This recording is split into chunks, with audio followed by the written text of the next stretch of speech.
Ever feel like, God's just taken forever to answer one of your prayers? Like, maybe he's forgotten about you? Yeah, yeah. Well, Genesis 21, we see this play out with Abraham and Sarah.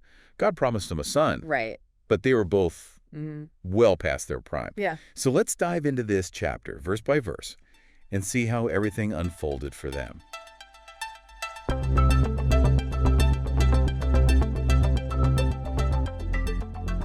Welcome to the Make Heaven Crowded podcast, where we take a deep dive into Scripture and discover God's amazing story.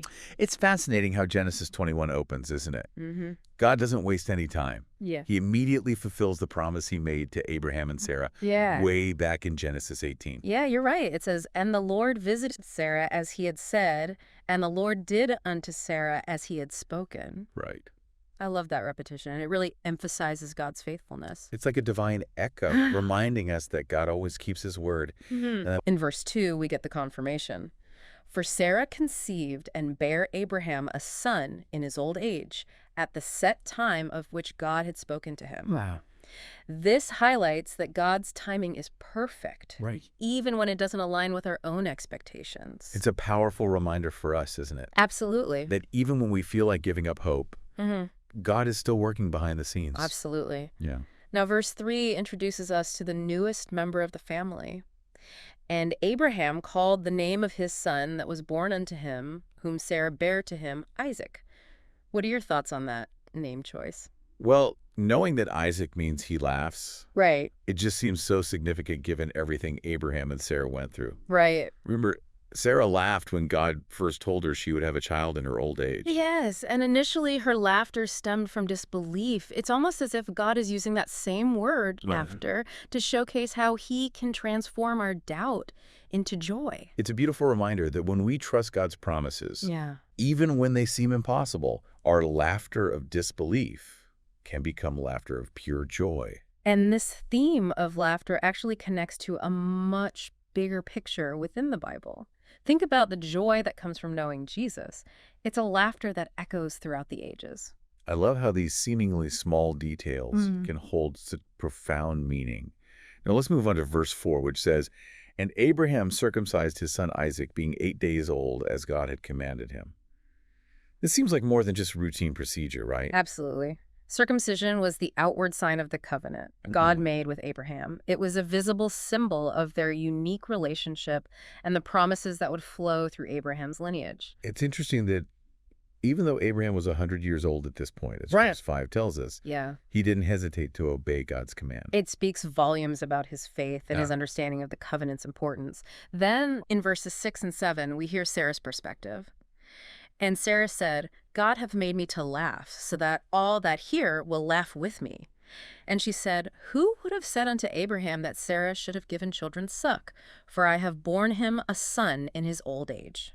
Her words are so full of joy and Yes. wonder. She's not just celebrating the birth of her son, she's marveling at God's faithfulness Yes. and the incredible turn of events in her life. It's as if she's inviting everyone to join her celebration, to Yeah. witness the power of God and be amazed by his ability to do the impossible. I can almost hear the laughter Yeah. and feel the joyous atmosphere surrounding this miracle. Yeah. Okay, verse 8 shifts the narrative a bit. "And the child grew and was weaned, and Abraham made a great feast the same day that Isaac was weaned." This feast wasn't just a family gathering. It was a public declaration that Isaac, the child of promise, was thriving. It was a way for Abraham to acknowledge God's blessing and present Isaac to the community. Seems like things are going pretty well for Abraham and Sarah. But then in verse 9, there's a shift. "And Sarah saw the son of Hagar the Egyptian, which he had borne unto Abraham, mocking." Here's where the tension starts to build. Yeah. Ishmael, Abraham's son with Hagar, is described as mocking. Now, we don't know the exact nature of this mocking, Right. but it clearly upset Sarah. And her reaction in verse 10 is pretty strong. "Wherefore she said unto Abraham, Cast out this bondwoman and her son, for the son of this bondwoman shall not be heir with my son, even with Isaac." It's a harsh demand. Yeah. But we have to remember the cultural context. In those times, the heir held an incredibly important position, Right. inheriting the family's wealth and carrying on the lineage. So Sarah wasn't just concerned about sibling rivalry. She was worried about the future of God's promise. Exactly. She saw Ishmael's presence as a potential threat to God's plan for Isaac. Now, verse 11 tells us that this situation caused Abraham a lot of distress. And the thing was very grievous in Abraham's sight because of his son.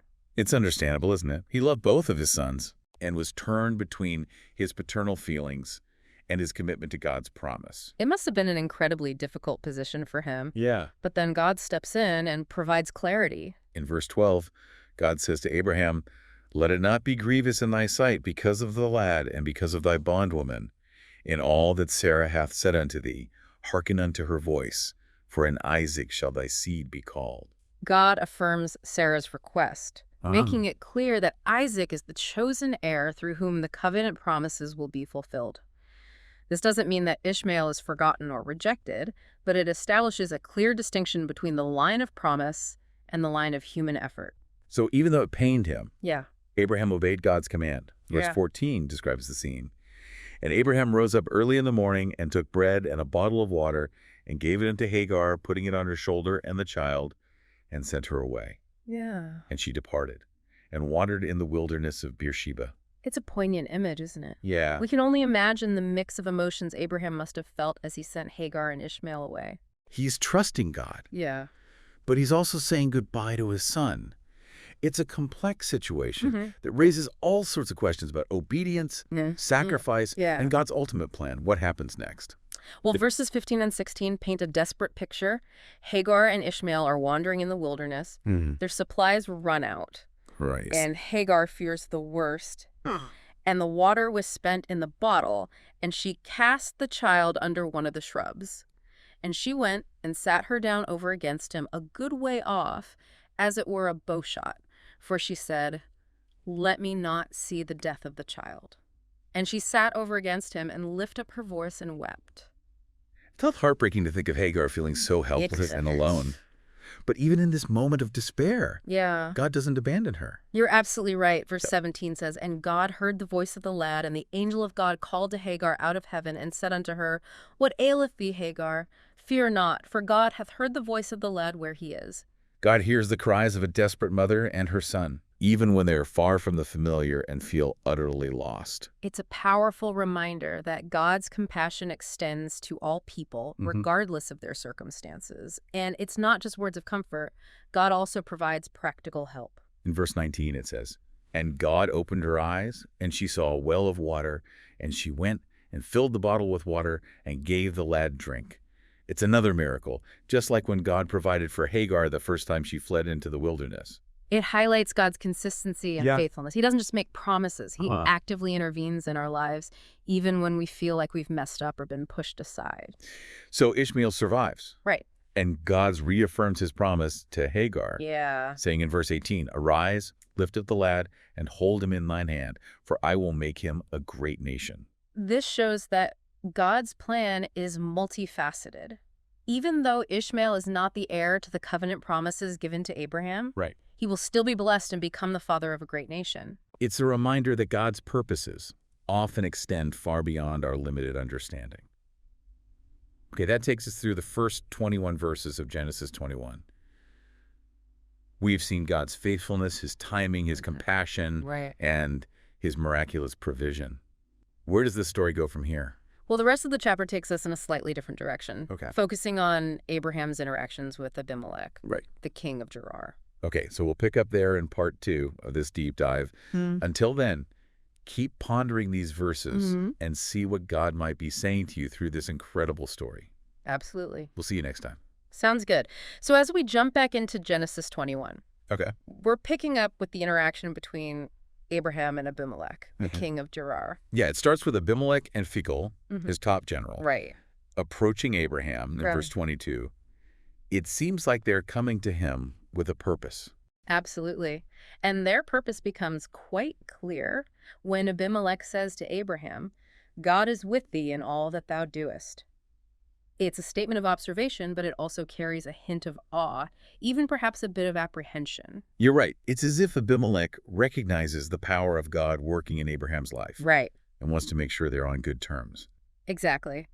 Abimelech then proposes a treaty, essentially a peace agreement, Right. asking Abraham to swear an oath that he won't deal falsely with him or his descendants. It makes sense strategically. Abimelech sees Abraham's growing influence Right. and wants to ensure things remain peaceful between them. Mm-hmm. But it also goes deeper than just political strategy. I agree. It speaks to the impact of Abraham's faith. Even those outside the covenant, like Abimelech, could see that God was with him. Abraham agrees to the oath in verse 24, but then we hit a snag. Right. There's a dispute over a well of water that Abimelech's servants had taken from Abraham. It's described in verse 25. And Abraham reproved Abimelech because of a well of water, which Abimelech's servants had violently taken away. This could have easily escalated into a conflict, Right. but Abraham, as we've seen throughout his story, Yeah. handles the situation with a blend of firmness and grace. He doesn't back down from addressing the injustice. Right. But he does so in a way that seeks resolution rather than revenge. Yes, and Abimelech's response is interesting. Mm. He claims ignorance, saying he didn't know his servants had done this. Yeah. Now, we don't know for sure whether he's being truthful or trying to save face, Right. but the key takeaway is that he's open to resolving the dispute. So they need to find a solution. Yeah, And that's where Abraham demonstrates remarkable generosity. right. He gives Abimelech sheep and oxen as a peace offering. It's an unexpected move, isn't it? Yeah. You might expect Abraham to demand compensation or retribution, Mm-hmm. but instead, he chooses reconciliation. It's a powerful lesson in forgiveness and peacemaking. It also echoes God's own character, who offers us forgiveness and reconciliation through Jesus. Absolutely. So in verse 27, we read, "And they made a covenant at Beersheba. This formalizes their agreement to live in peace, but Abraham, being the shrewd negotiator that he is, Right. takes one more step to solidify the agreement." You're talking about the 7 ewe lambs he sets aside. Precisely. When Abimelech inquires about them, Abraham explains in verse 30 that they are a witness unto me that I have digged this well. It's a clever way to mark the well as belonging to him and prevent future disputes. It's a practical solution that demonstrates his wisdom and foresight. Right. And it's because of this agreement made at the well that the place is called Beersheba, meaning well of the oath. It becomes a significant landmark, a testament to the peace established between Abraham and Abimelech. Right. Then as Abimelech and Phicol head back to Gerar, we get this beautiful image in verse 33. And Abraham planted a grove in Beersheba and called there on the name of the Lord, the everlasting God. It's a powerful act of worship and gratitude. Mm-hmm. After all the drama and tension, Abraham takes time to acknowledge God's faithfulness and dedicate this place to him. It's a reminder that even amidst the challenges and uncertainties of life, we can always find solace and strength in turning to God. And the chapter ends with a simple yet profound statement in verse 34. And Abraham sojourned in the Philistines' land many days. Even though he was a stranger in a foreign land, Abraham lived a life marked by faith, obedience, and a deep trust in God's provision. And through his journey, he leaves a legacy that continues to inspire and challenge us today.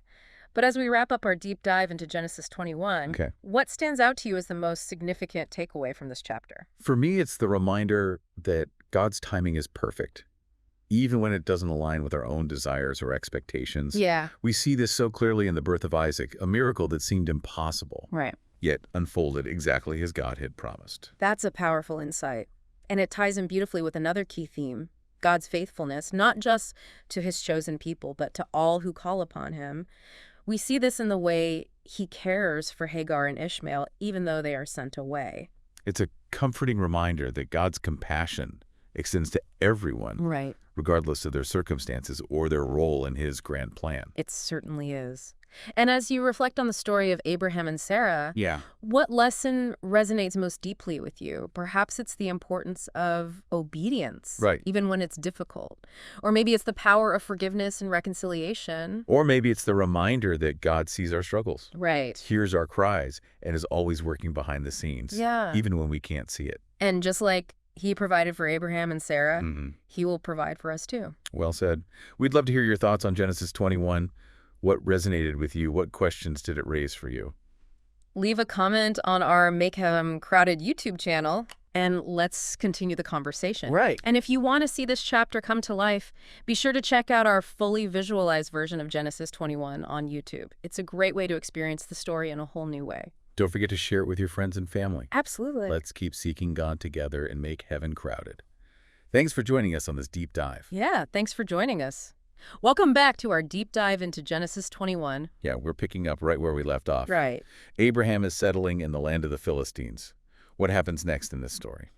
Well, the final section of Genesis 21 kind of shifts our focus back to that theme of God's faithfulness and provision.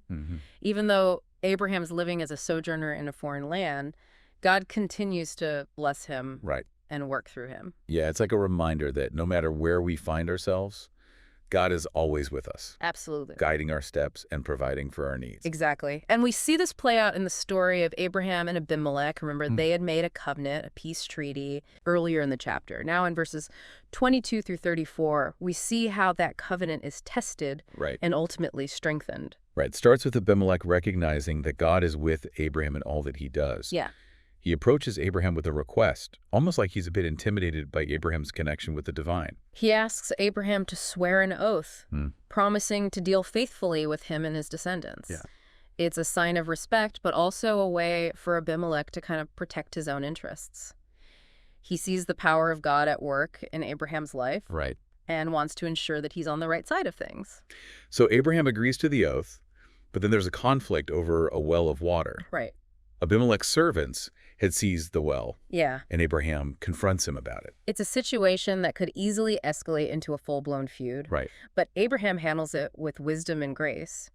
He stands up for his rights, Yeah. but does so in a way that seeks reconciliation rather than revenge. And Abimelech responds positively. He claims ignorance of his servant's actions, Right. whether truthfully or not, Yeah. and is willing to resolve the dispute. This is where we see Abraham's remarkable generosity. Yeah. He offers Abimelech sheep and oxen as a gesture of peace, essentially saying, let's put this behind us and move forward in harmony. Yeah. It's a powerful example of how we can choose peace over conflict, even when we've been wronged. Absolutely. Yeah. And to seal the deal, they make a covenant at Beersheba, Right. which means well of the oath. Abraham even sets aside 7 ewe lambs as a witness to his ownership of the well, Yeah. preventing future disputes. It's a clever move Yeah. that shows his practicality and foresight. Then we get this beautiful image of Abraham planting a tamarisk tree in Beersheba and calling on the name of the Lord. It's an act of worship and gratitude, acknowledging God's faithfulness and provision. It's like he's saying, thank you, God, for bringing peace and blessing to this land, even though I'm just a stranger passing through. And the chapter concludes with Abraham continuing to live in the Philistine territory for many days. Even though he was not in his own land, Right. God's presence remained with him. So as we wrap up this deep dive into Genesis 21, Yeah. what are some of the key takeaways that we can apply to our own lives? Well, for me, it's the reminder that God's promises are always fulfilled, even if it takes longer than we expect. We see this in the birth of Isaac and in God's faithfulness to Hagar and Ishmael. Yeah, it's also a powerful reminder that God cares for everyone, Right. not just those who are part of his chosen lineage. Yeah. He sees our struggles, hears our cries, and provides for our needs even when we feel lost and alone. And we see that peace is always possible, even in the midst of conflict. Abraham's example of seeking reconciliation with Abimelech shows us that we don't have to let disputes escalate into bitterness and resentment. Right. Finally, this chapter reminds us that no matter where we are in life, Yeah. no matter our circumstances, God's presence is with us. He's guiding our steps, providing for us, and working all things together for our good. It's a message of hope and encouragement that we can carry with us as we navigate the complexities of life. If you want to explore this chapter further, be sure to check out the fully visualized version on our Make Heaven Crowded YouTube channel. Yes. It's a great way to experience the story in a new dimension and see these truths come to life. And don't forget to share it with your friends and family. Let's spread the message of God's faithfulness and make heaven crowded. Absolutely. Thanks for joining us on this deep dive into Genesis 21. Until next time, keep seeking God and keep making heaven crowded.